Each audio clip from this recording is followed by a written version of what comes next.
Swayam Prabha. Digital India. Educated India.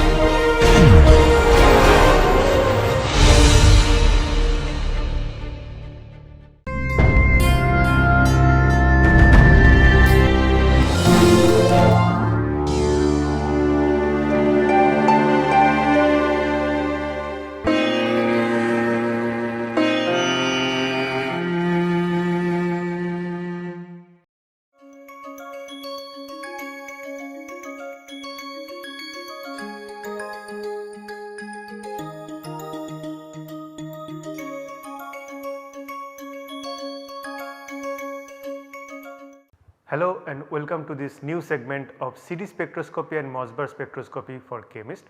My name is Arnab Datta and I am an associate professor in the Department of Chemistry at IIT Bombay. So previously we are looking into different symmetry elements that can be present in molecules and try to connect those symmetry elements to its properties. And one of the property just stood out, it is the chirality. So today we are going to look into a little bit more details in chirality. So we have already looked into chirality and we found in nature chirality is a crucial factor and this chirality is present in most of the typical biomolecules including proteins, carbohydrates and nucleic acid.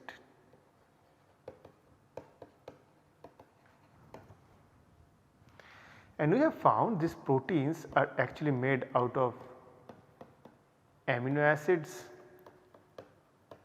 which are itself chiral, carbohydrates also the sugar molecules of different kinds and they are also chiral in nature, whereas nucleic acid they are made out of this adenine, threonine and all those different nucleosides and nucleotides.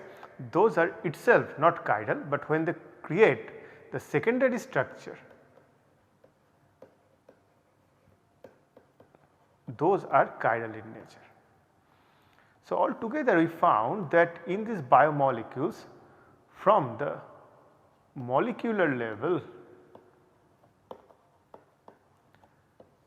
to the large scale polymeric structure,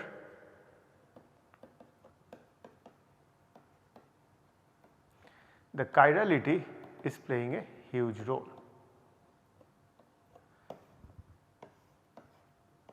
And why this particular chirality is maintained so natively in these biomolecules? One of the important answer we got is the molecular recognition.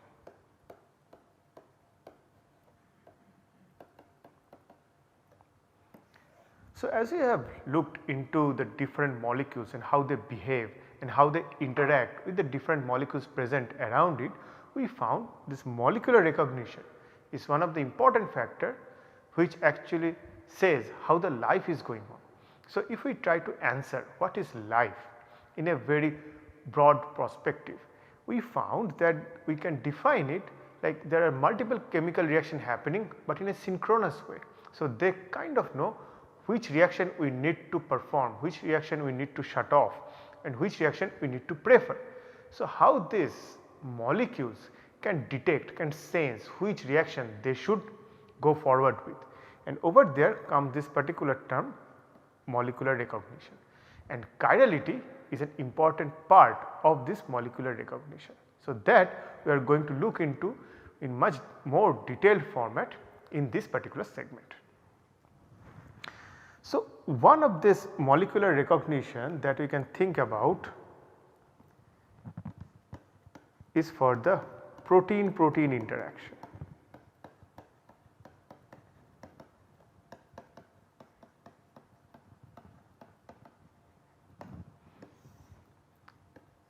And one of the major portion of this protein-protein interaction is enzymatic properties, when the enzymes are reacting. And most of us learn this particular term lock and key mechanism that has been followed vividly for this enzyme. So, how it actually works? So, if I want to draw a cartoon picture of that and say this is one portion of my protein structure and here my reaction will occur. So, this is one of the protein, say this is the enzyme part. So, now if I put different kinds of systems to it, out of all this only this one present over here fits exactly to this site. So, that means we can have different keys, but only one of them fit to this key. So, over here this is actually cartoon picture, we say that different shapes like sphere, square, this particular shape or triangle, only this particular shape over here that I have drawn, only this one fits very nicely to this enzyme, and that is the lock and key mechanism we are talking about. Now over here when we talk about this protein-protein interaction is going, how it is recognized, we want to learn a little bit more, like what is the fundamental aspect remain in this particular lock and key mechanism. So, if we look closely at the molecular level and try to figure it out, what are the different interaction is actually going on over there. We found this enzyme and say this is the substrate, which can be also another protein. What are the different interaction goes between this substrate and enzyme, and over here we found at molecular level there are different possibilities. So, the first one is hydrogen bonding. So, we have enzyme which is made out of the amino acids, and in the earlier classes we have gone through what are the different amino acids possible, and over there one of the important factors was the backbone which actually contains the amide bond, and also the side chain, the R groups present in all the different kinds of amino acid, where there are particular functionalities which can actually lead to the formation of hydrogen bonding. So, this hydrogen bonding can define like which particular molecules you would like to be preferring, so that it can form a very good nice hydrogen bonding network over there around this core. So, after hydrogen bonding, the other one comes to our picture is called the salt bridges. So, salt bridges is nothing but over here what happens, there are two different parts of the molecules are coming. One molecule creates a positive charge and the other segment creates a negative charge, and then they create an electrostatic interaction which is favorable in nature.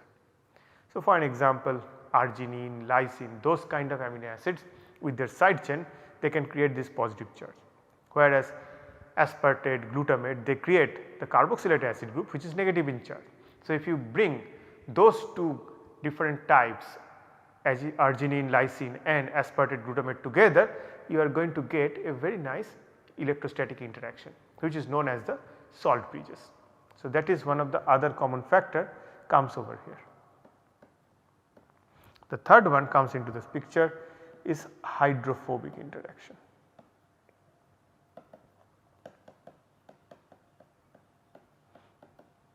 So, typically when we talk about the salt bridges or hydrogen bonding, they are favored in a hydrophilic environment where there are water or polar media around it. So, they actually create an influence around the groups which likes to be in hydrogen bonded or salt bridge network. However, there are different amino acids, for an example phenylalanine, tyrosine, tryptophan, all those groups which actually contains a very bulky aromatic groups around it. And along with that we have also got isoleucine, leucine, valine, even alanine, this kind of amino acid which produces hydrocarbon chain as a side chain. So, those kind of groups, hydrocarbon chain or bulky aromatic groups, creates a lot of hydrophobicity, and this hydrophobic interaction also can play a role. So, how this hydrophobic interaction plays a role? To give you an idea, over here I am showing you, say there is a hydrophobic group present over here. This is group A, which is hydrophobic in nature, and now say there is another group coming over here, B, which is also hydrophobic in nature. So, both this are hydrophobic group. Because we are talking about a protein atmosphere which is present in a cellular system, so there will be some water around it. So, before their interaction, this molecule A and this molecule B will be interacting a lot of water. Now, these water molecules around this A and B are not really stabilized, because A and B, as we just said, hydrophobic in nature. So, they are non-polar. So, they are not having very good interaction with the water molecules, which is polar in nature, and to stabilize it. So, in this particular format of A and B, both of them are really unstable. There is not much enthalpic support to establish this interaction. However, if I put A and B close together,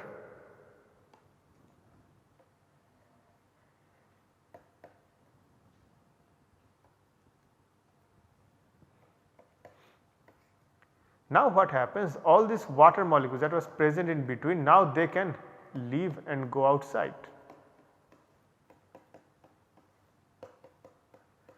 So, they are relieved from their original position, and what is the consequence of that? So, when these two hydrophobic groups comes close together and releases the previously interlinked water molecules, they got released. So, this water molecule can go into the bulk and do a dynamic hydrogen bonding network, which is present in the bulk solution, especially in water. Previously it cannot do that because it has to interact with A and B, how much inactive or destabilized it is. However, when we put this A and B together, those water molecules got released. So, this water can stick together and create this dynamic hydrogen bonding. At the same time, previously these water molecules are bound, so they cannot move around because there is not much interaction going on between this hydrophobic group and the water. But when we talk about the water molecules over here, due to this dynamic hydrogen bonding, water molecules can go in different places very nicely. So, that creates an entropy, and this entropy factor is coming because of this freed water molecules.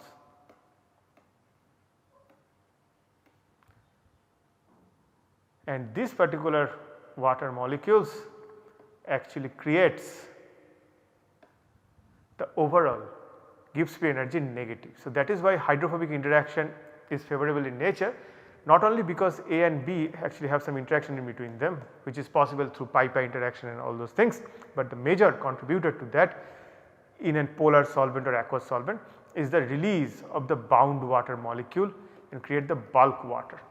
So, that entropic factor drives it, and that is why hydrophobic interaction is quite a stabilizing interaction, and that also plays a role when we are talking a molecular level interaction during two enzymes or two proteins. So, over there hydrogen bonding, salt base and hydrophobic interaction also play an important role. And the last one also play an important role is the weak forces. Weak forces, I mean van der Waals forces. So, the molecules can be hydrophobic, can be totally non-polar, and but at the same time they can create some instantaneous dipole moment which can interact. So, it can be a dipole induced dipole or induced dipole interaction, which actually creates some interactions between the proteins. So, among these four are the crucial interactions which actually creates a bonding interactive system around two proteins, and that is actually create this particular interactions possible. With that, now we know that yes, these are the interaction possible: hydrogen bonding, salt bridges, hydrophobic interaction, even weak forces coming into the foray. But why this particular shape dependency? These forces can define like how stable and how destabilized I am, but how they define this shape dependency. So, that is coming next. So, over here I am drawing this part one more time. So, this is one of the enzymatic core area where my substrate is going to come and bind, and say the substrate is nothing but one of the other protein segment, and this is going to come and bind over there and it fits very nicely. So, we now know that there are particular factors like hydrogen bonding, salt bridges,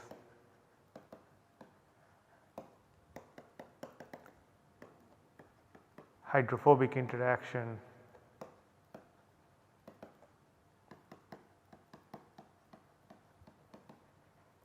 and last but not the least, the weak forces actually define how they are going to interact. So, these are the tools by which the enzyme and substrate going to interact. But why this particular shape dependency? Because that is a crucial factor why it is a lock-key mechanism. So, this lock and key mechanism is coming from this shape dependency, and the shape dependency come from two different factors. First, directionality.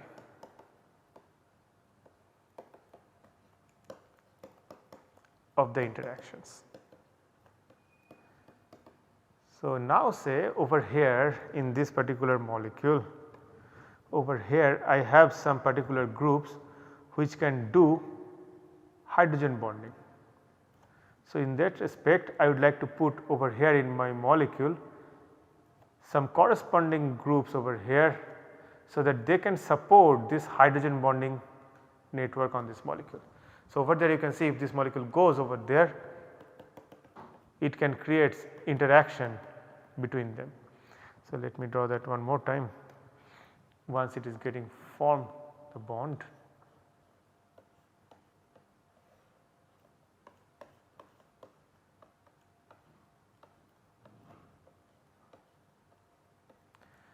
and say over here is the other protein coming, and over here I have this hydrogen bonding diodes where they can create a nice pairing between the groups through this hydrogen bonding. So, this positioning of the hydrogen bonding ensures that yes, this molecule has to be entering in this particular way and it is supporting the overall shape of the system. And this system can go forward even for salt bridges or say hydrophobic interactions. So, all these kind of different interactions are possible. So, all those together come here and ensures that the molecule goes to a particular different direction.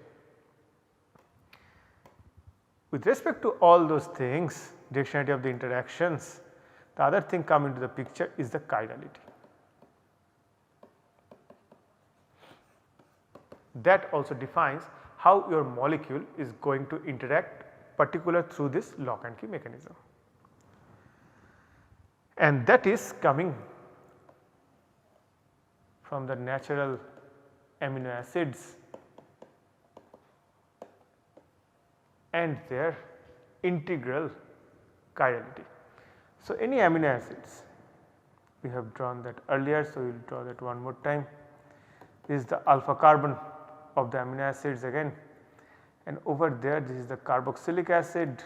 So, this is the NH2 group, the amine group, this is the R group, and hydrogen is the backward. So, that is the definition of alpha carbon, which connects the both amine group, carboxylic acid group and the R group and also in hydrogen. And over here in this tetrahedral geometry, when I am showing it, I will put this hydrogen on the back side and then look into the carboxylic acid, R group and nitrogen, which is above the plane of the paper or on the plane of the paper, and try to connect how this carboxylic acid group, the R group and NH2 groups are connected. So, carboxylic, R group and NH2, and if we took the first two letters of carboxylic acid, R for the side chain, N for the amine, we get a corn. So, this is why it is known as a corn rule, which says that how do you define the positioning of the carboxylic acid, R group and amine group in a 3-dimensional space, where I am putting the hydrogen on the back side in a tetrahedral geometry showcasing of the alpha carbon. And over here you can see carboxylic acid, R group and amine group.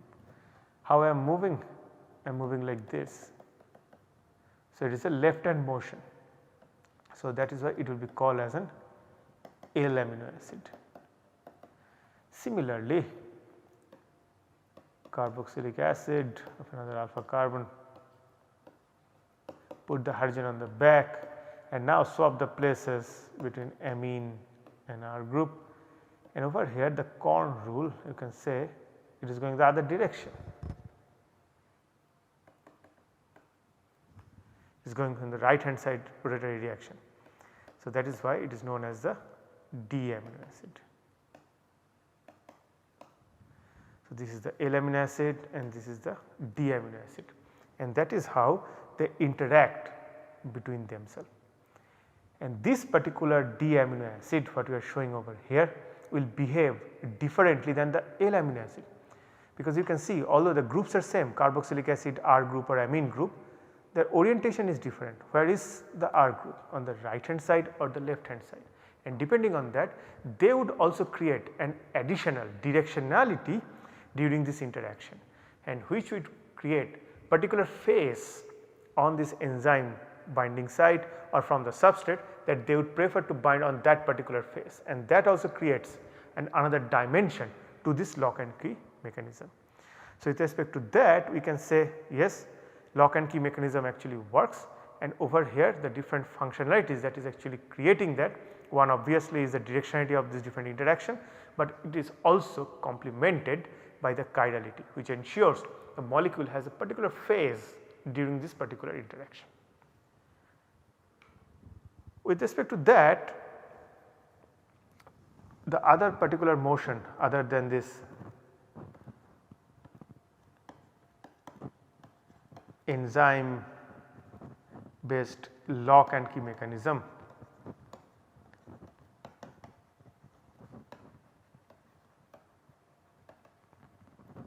one of the other example of such interaction is antigen antibody interaction, and we have learned this term a lot over the past few years, antigen and antibody interaction, whereas antibody is a complex molecule which contains both hydrophobic and hydrophilic interactive regions, and which also contains carbohydrate and proteins, and those things comes and interacts with this antigen, which can be different molecules, small part of the protein or even small organic or inorganic molecules. And over there the amino acids or carbohydrate molecules present in this antibody, they play a huge role on detecting this particular antigen. So, that once one antigen comes into the system, our antibody can detect it and can create a signaling mechanism, so that we know yes, this antigen has arrived, so that we can trigger whatever the safety precautions we can get from the cellular mechanism. So, that is why antigen antibody interactions is very much important, and it is again is actually executed with the respect of all the different interaction and also the chirality present in the molecule. So, with that two things gone from our hand, now the question comes to our mind. We know that chirality is one of the important factor.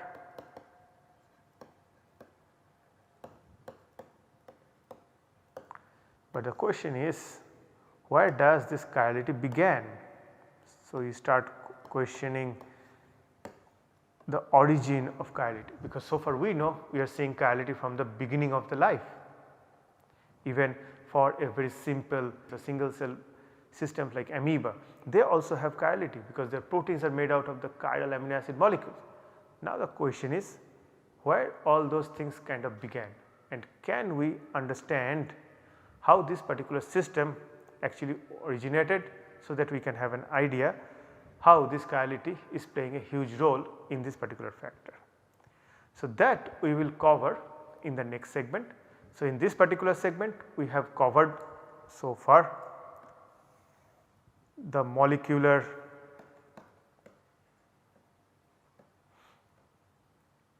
recognition and how amino acid and proteins can come together and create these molecular recognition factors. Third, we will also learn about all the hydrogen bonding, salt bridges,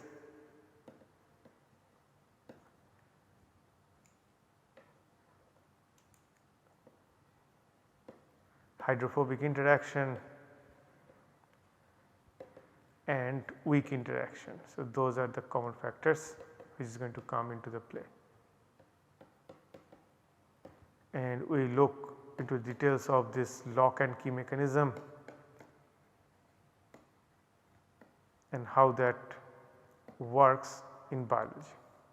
So these are the things we have learned so far, and then we throw a question that chirality is one of the tool for this molecular recognition, but where and how this chirality come into the biology. So that was the question that we are going to answer in the next segment. So with respect to that, we would like to conclude this particular segment over here. Thank you very much.